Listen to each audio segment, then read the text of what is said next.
आज का Indian youth एक बहुत बड़ी गलतफहमी यानी इल्यूजन में जी रहा है। आपको लगता है कि बड़ा आदमी बनने के लिए टॉप कॉलेज की डिग्री चाहिए। आपको लगता है बिजनेस शुरू करने के लिए बाप का पैसा चाहिए। आपको लगता है कि सिस्टम करप्ट है इसलिए मैं कुछ नहीं कर सकता।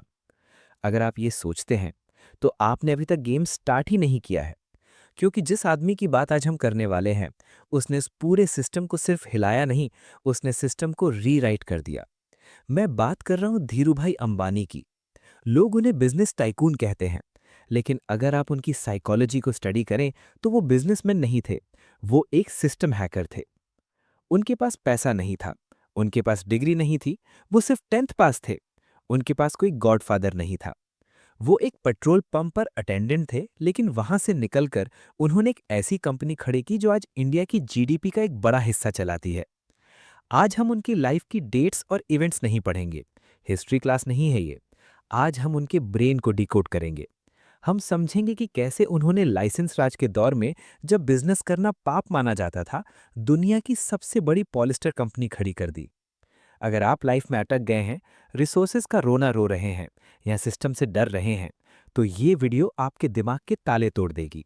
क्योंकि धीरू भाई का पहला रूल था, अगर रास्ता नहीं है तो रास्ता बना लो, और अगर वो भी नहीं हो सकता तो रास्ता खरीद लो। Let's decode the mindset of the polyester Prince.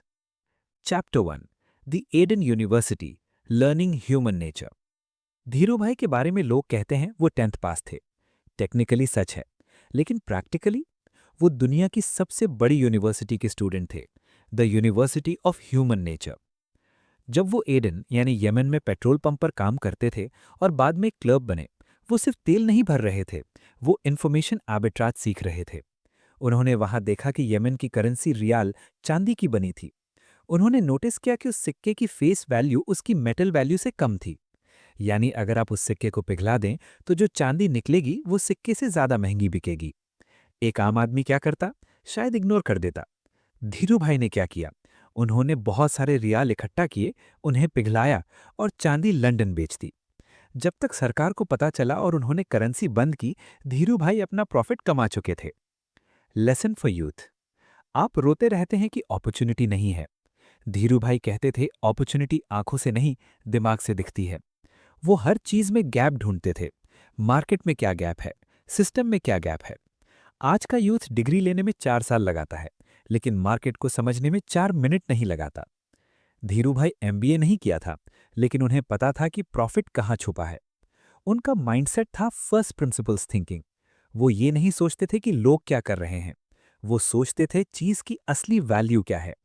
अगर आपको लाइफ में आगे बढ़ना है तो ट्रेंड को मत देखो, ट्रुथ को देखो। Chapter 2, mastering the environment, license Raj. जब धीरू भाई इंडिया वापस आए और टेक्सटाइल बिजनेस शुरू किया, विमल, उस वक्त इंडिया में लाइसेंस राज था। यानी आप बिना सरकार की परमिशन के एक सुई भी नहीं बना सकते थे। बड़े बड़े टाटाज और बिरलास भी सिस्टम से परेशान थे। लोग कहते थे सिस्टम खराब है, रिश्वत देनी पड़ती है, ब्यूरोक्रेट्स काम रोक देते हैं। धीरू भाई का माइंडसेट अलग था। उन्होंने कहा, don't fight the system, master the system. उन्होंने ब्यूरोक्रेट्स और पॉलिटिशियंस को दुश्मन नहीं समझा, उन्होंने उन्हें पार्टनर्स समझा। लोग इसे करप्शन कह सकते हैं, लेकिन बिजनेस स्ट्रैटेजी के लेंस से देखें तो ये एनवायरनमेंट मैनेजमेंट था। वो जानते थे कि एक बाबू की पावर क्या है और उसकी ज़रूरत क्या है। वो लोगों की ईगो और नीड्स को सेटिस्फाई करते थे। उनका फेमस डायलॉग था, मैं बापू का फॉलोवर हूं और मैं लक्ष्मी जी का पुजारी हूं। मैं किसी को सलाम करने में शर्म नहीं करता। इंडियन यूथ आजकल ईगो में जी रहा है। मैं बॉस की चमचागिरी नहीं करूंगा, मैं सिस्टम के आगे नहीं झुकूंगा। धीरू भाई कहते थे, काम निकालना है तो झुकना सीखो। झुकने से आप छोटे नहीं हो जाते, आप फ्लेक्सिबल हो जाते हैं। और जो फ्लेक्सिबल होता है वही स्टॉर्म में टिकता है, जो अकड़ता है वो टूट जाता है। धीरू भाई ने एनवायरनमेंट को ब्लेम करना बंद किया और एनवायरनमेंट को कंट्रोल करना शुरू किया। उन्होंने इंफॉर्मेशन का नेटवर्क बनाया। पार्लियामेंट में बजट पास होने से पहले धीरू भाई को पता होता था कि टेक्सटाइल पर टैक्स बढ़ने वाला है या घटने वाला है। इसे कहते हैं इंफॉर्मेशन एसिमेट्री। आपके लिए लेसन, सिस्टम को गाली देना बंद करो। सिस्टम जैसा है वैसा है। क्या आपके पास वो स्किल्स हैं, सॉफ्ट स्किल्स, नेटवर्किंग, पर्सुएशन, कि आप अपना काम निकलवा सकें? अगर नहीं तो आप बिजनेस में फेल हो जाएंगे। Chapter 3, the OPM model, other people's money. अब आते हैं सबसे बड़े पेन पॉइंट पर। भाई बिजनेस आइडिया है, पर पैसा नहीं है। धीरू भाई के पास भी पैसा नहीं था। जब उन्हें पतालगंगा में फैक्ट्री लगानी थी, तो बैंक्स ने उन्हें लोन देने से मना कर दिया। बड़े इन्वेस्टर्स ने उन्हें रिस्क माना। धीरू भाई ने क्या किया?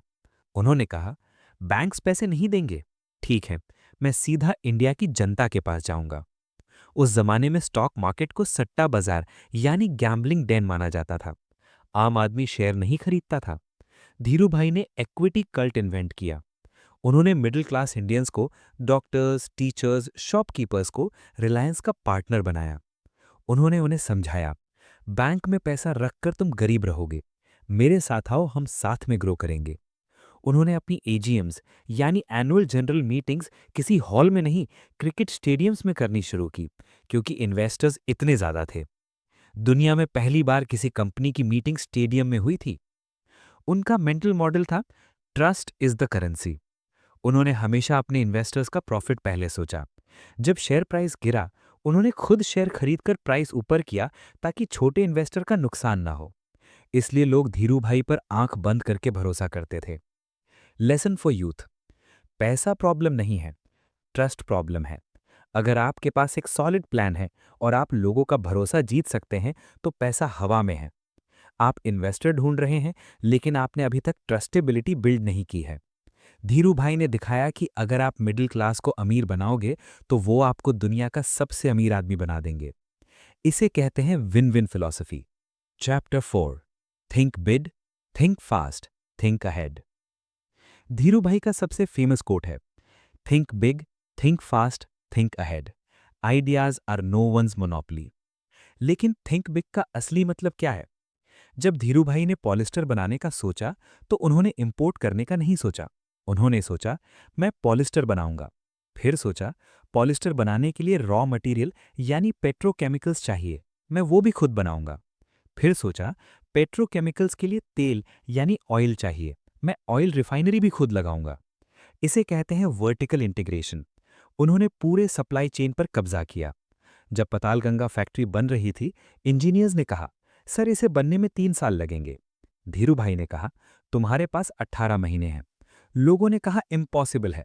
धीरू भाई ने कहा, रिसोर्सेज की चिंता मत करो, जो चाहिए मंगवाओ, रात दिन काम करो, लेकिन 18 महीने मतलब 18 महीने।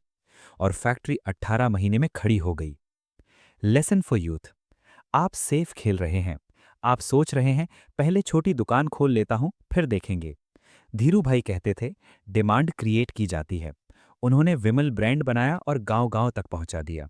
उनका विजन लोकल नहीं, ग्लोबल था। वो कहते थे, मैं दुनिया के बेस्ट से compete करूंगा। आज का यूथ मीडियोक्रिटी में खुश है, बस जॉब लग जाए। धीरू भाई ने सिखाया कि रिस्क लेने से डर नहीं लगना चाहिए, रिस्क ना लेने से लगना चाहिए। क्योंकि सबसे बड़ा रिस्क ये है कि आप अपनी पूरी जिंदगी एवरेज बनकर गुजार दें। Chapter 5, the emotional intelligence.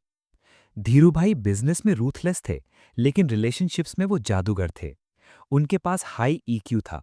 वो अपने एम्प्लॉयज के नाम याद रखते थे। अगर किसी ड्राइवर की बेटी की शादी होती, तो धीरू भाई वहां पहुंच जाते थे। उन्होंने अपने एम्प्लॉयज को नौकर नहीं, रिलायंस फैमिली बनाया। एक बार उनके एक एग्जीक्यूटिव का एक्सीडेंट हो गया। धीरू भाई ने बेस्ट डॉक्टर्स भेजे और कहा, इसे कुछ नहीं होना चाहिए, चाहे कितना भी पैसा लगे।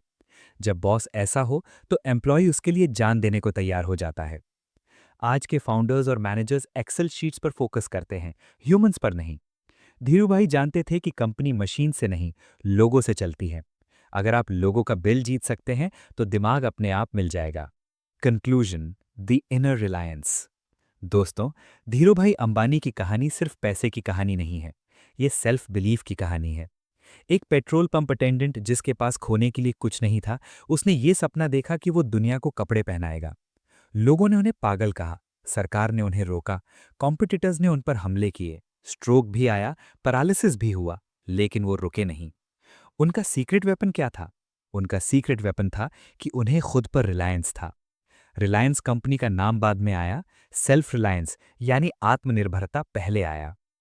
आज आप जिस भी सिचुएशन में हैं, चाहे आपके पास पैसे नहीं हैं, जॉब नहीं है या सपोर्ट नहीं है, याद रखना, धीरू भाई के पास भी ये सब नहीं था। लेकिन उनके पास एक किलर इंस्टिंक्ट थी। उनके पास वो जिद थी कि मैं अपने हालात का गुलाम नहीं बनूंगा, मैं अपने हालात का मालिक बनूंगा। तो आज एक फैसला लो कि आप सारी जिंदगी सिस्टम का रोना रोओगे या धीरू भाई की तरह सिस्टम को हैक करोगे। बड़ा सोचो, जल्दी सोचो और आगे की सोचो, क्योंकि आइडियाज पर इसी की मोनोपोली नहीं है। जय हिंद।